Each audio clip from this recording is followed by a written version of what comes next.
4 simple reasons why we're not in a housing bubble.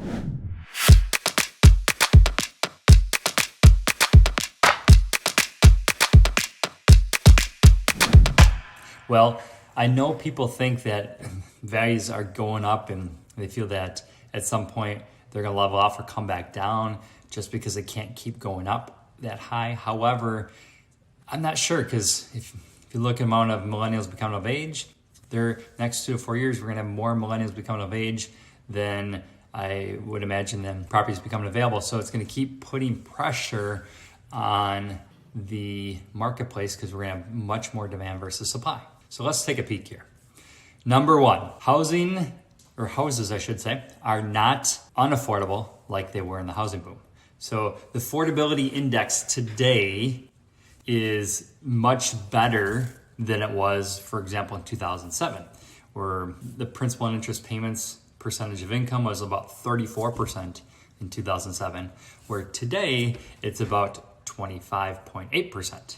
And the normal standard is about 28. So as you can see, percentage of income going towards housing today is much less than it was 10, 15 years ago. Number 2, mortgage standards were much more relaxed during the boom.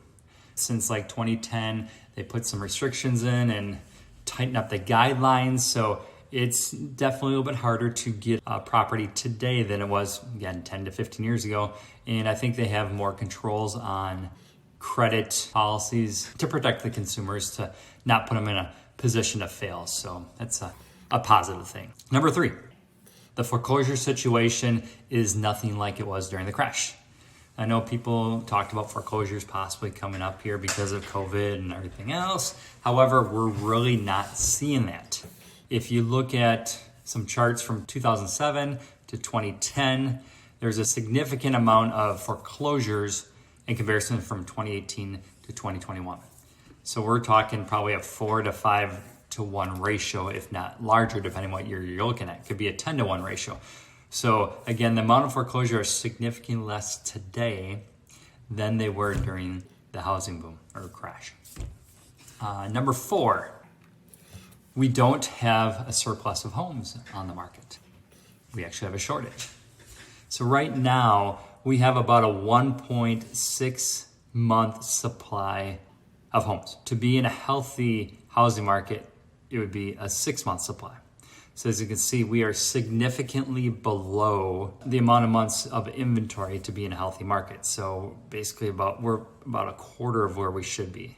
So, and as I mentioned to you before, I feel that's gonna be like that for a little bit because of the amount of millennials buying, they're becoming of age to buy, versus the amount of homes that become available and just not enough affordable new construction.